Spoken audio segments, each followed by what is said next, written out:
Cheers ring out from the dusty barracks. In a shift from the tense atmosphere on the eve of their operation, the soldiers now laugh easily with each other as they celebrate the great victory they have won. Cheers! Golden ale flows freely and without formality of rank. The men drain glass after glass, scarcely noticing how much they are spilling in the process. Their unit had secured a miraculous victory, and this party is their reward. But they are drunk on more than ale this night. They took on an impossible mission and came back alive, and this fact alone makes their heads swim and their speech giddy. Men brag of their accomplishments in battle. They brag about the beauty of their wives.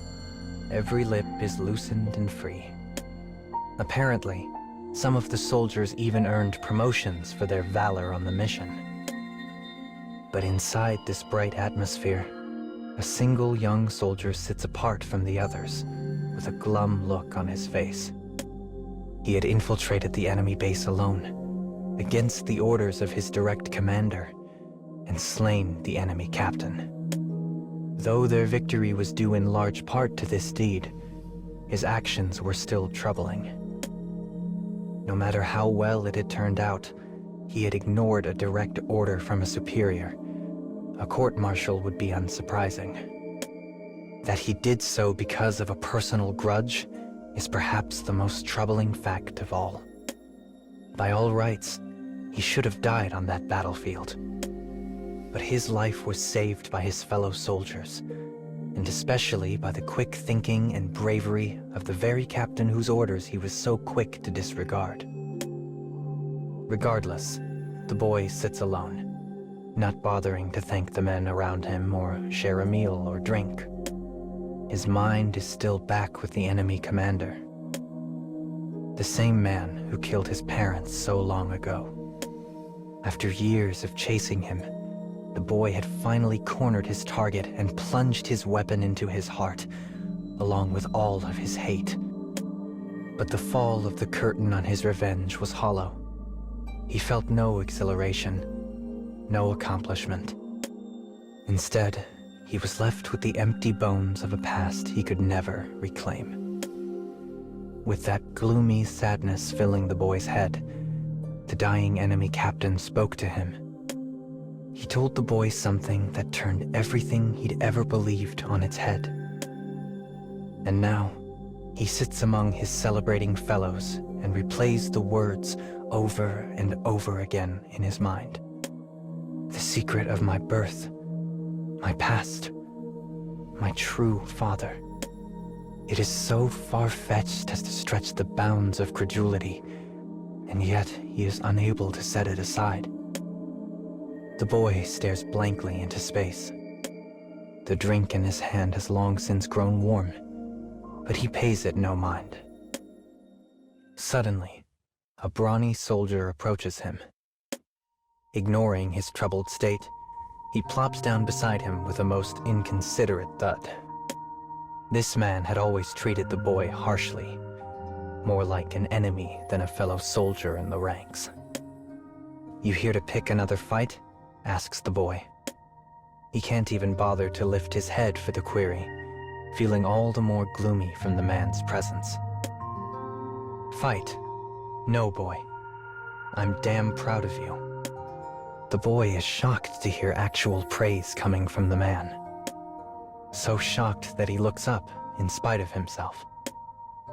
There's a slight hint of envy in the words, as if the man wishes he had the guts to disobey orders and sneak off to kill the enemy. Regardless, the boy finds the compliment embarrassing. Quickly lowering his head to hide the flush on his cheeks, he stands and makes his way to the exit. "Going for a piss there?" asks the brawny man. The boy gives a vague response and ducks outside. Night has fallen on the land. The silence is so perfect, especially when compared to the chaos of the barracks, that it causes his ears to ring. Camaraderie and banter did not come easily to him by nature. But that is not the reason for his discomfort this night. He has so many things to think about. And here, in the dark, his thoughts are free to run rampant. He stands there for a long time, until a sound finally causes him to turn around. An injured soldier is behind him, leaning on a crutch. He looks at the boy and cuts straight to the point. "So, what were you doing in the enemy camp?"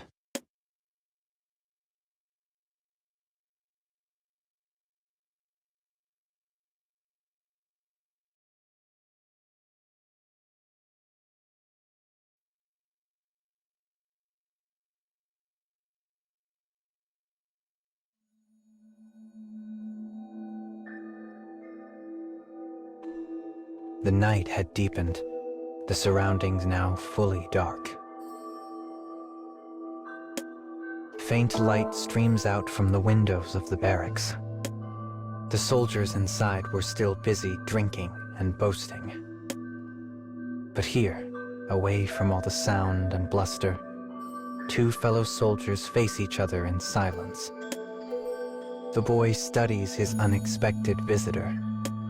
He is young, with strong features and a shock of blonde hair. But his most noticeable characteristics are his blue eyes, which seem to shine with their own inner light. The boy usually pays no mind to the appearance of others, but even he remembered that distinguishing feature. He is one of the soldiers who received a promotion. Recalling that, the boy's puzzlement only grows. Gazing upon the soldier before him, he thinks back on the question he was asked. He asked me what I was doing in the base. We're not even particularly close, so why is he starting this conversation with me? And why did he wait until we were alone to approach me? I can't answer you unless I know why you're asking. The blue-eyed soldier stares back at him. Then, after a moment, he begins to tell his tale. We were part of the operation. My squad arrived at the camp after you killed the commander. The enemy was in total disarray, and we were able to dispatch the stragglers with relative ease. Once that was done, we searched their camp. And guess what I found? A confidential file marked with the crest of our army. Naturally, I was curious how this ended up in enemy hands, so I picked it up to take a closer look. But before I could open it, someone attacked me from behind and knocked me unconscious. When I woke up, the file was gone. But here's the thing. We neutralized the enemy soldiers, every last one of them. So who the hell attacked me? The boy starts. Are you saying I attacked you? The other soldier locks his blue eyes on the boy. That's my guess, yeah. I mean, you disobeyed orders, right? Infiltrated the camp and killed the commander all by your lonesome? Even you have to admit that's suspicious. So I'll ask you again. What were you doing in the enemy base? When the boy finally speaks again, he chooses his words carefully. He tells the blue-eyed soldier how his parents had been killed when he was young. How the killer was the enemy commander. How he became a soldier specifically to find that man and end his life. And how he didn't care if he would end up court-martialed, because his revenge would be worth any price. The blue-eyed soldier remains silent. It's as if he's trying to discern the truth in the boy's words. Silence settles between the two soldiers. In the quiet, the boy thinks about his comrade's story. He found one of our confidential files in the enemy base. But before he could read it, someone attacked him and stole it. Someone from our army. Is that file related to what the enemy commander told me? Does it relate to our country's past? And does it hold the answers I need? After a bit, The blue-eyed soldier nods and turns away, apparently satisfied that the boy is innocent. "Wait," cries the boy. The man stops. "What happened to the file?" "Well, if my suspicions are correct and it was taken by one of us, it should be in the vault here at the base." He then turns back to the boy and adds, "But don't go getting any stupid ideas. You already disobeyed orders once, and it won't go well if you do it again. So just keep your head down, okay?" He then departs, limping away on his crutch. But his warning falls on deaf ears, for the boy would do anything to know what is in that file.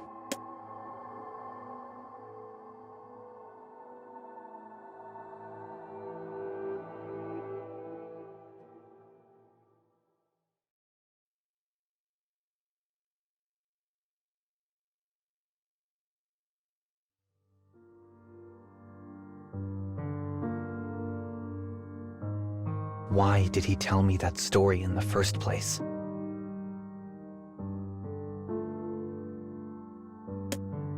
He clearly thinks we have a traitor in our midst.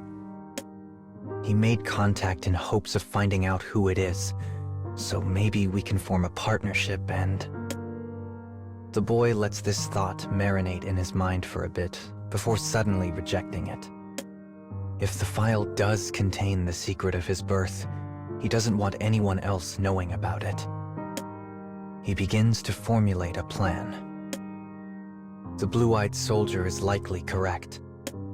If the file was stolen by a traitor, it would be located in the vault. Their base is a large, sprawling complex with many buildings. There are barracks, a training ground, a reference library, and the vault, which is only accessible to a select group of people. Now in the library, the boy finds himself staring at a set of blueprints for the base.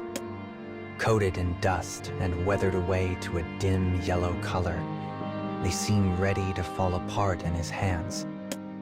But he finds the part he wants, carefully tears it away, and quickly sidles out of the room. It is the route to the vault. The boy makes his way to the changing room, but not to don a disguise. Instead, he climbs on top of a locker and removes a dusty wire panel covering an exhaust duct. A duct that leads to the vault. He always cursed his small physique, but is now thrilled to have it. Drawing his shoulders tight, he manages to squeeze inside. Holding his flashlight between his cheek and his shoulder, he wriggles his way forward like an inchworm. Every movement brings a new puff of dust or a cobweb brushing against his face. He struggles desperately against the urge to cough. But just as he is about to lose hope, he arrives at his destination.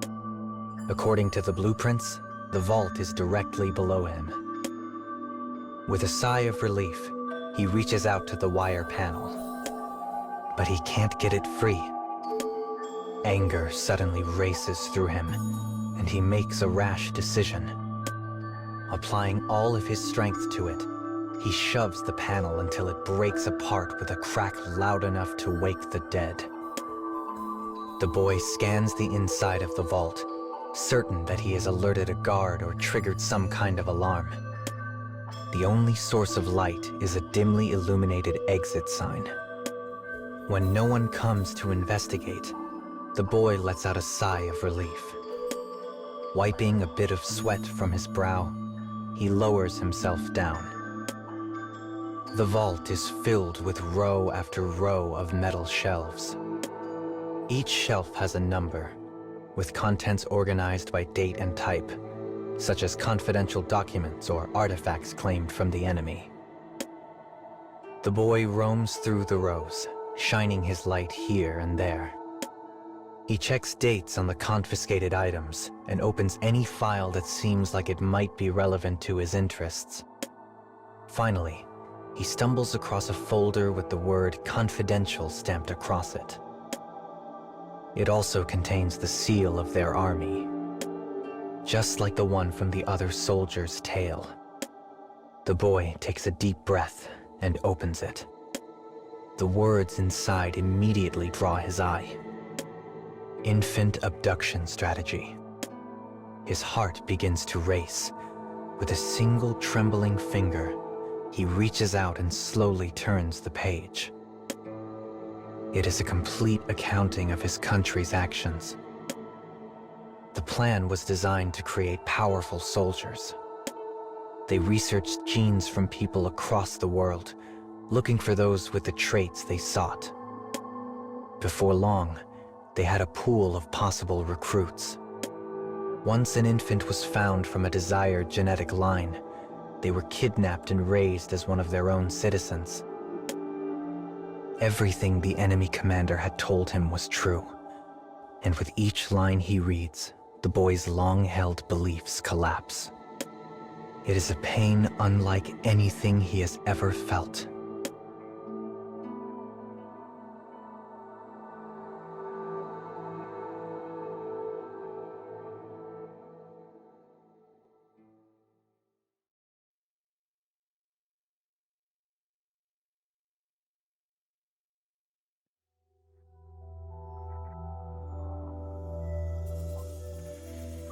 Here, in the darkest part of his nation, the boy has uncovered the harshest of truths. The file, the vault, his history, the infant abduction strategy, the words of his hated enemy, the words on the page. It was all coming together. His head reels. His chest tightens. He feels like he is about to faint, but he does not. More precisely, he will not. Because he had to avoid the blade of the knife that is racing up behind him. Perhaps it is the boy's natural instincts that warn him. Perhaps the superior genes that were mentioned in the file. Regardless, he twists his head to the side and narrowly avoids having it separated from his shoulders. The weapon is a military-issue combat knife. His attacker is a man in a mask. A thin ribbon of blood oozes down his neck where the knife had brushed it. Though the boy does not understand what is happening, his training takes over and he readies himself for a fight. His attacker had hoped to kill the boy from behind, which meant his plan was already falling apart.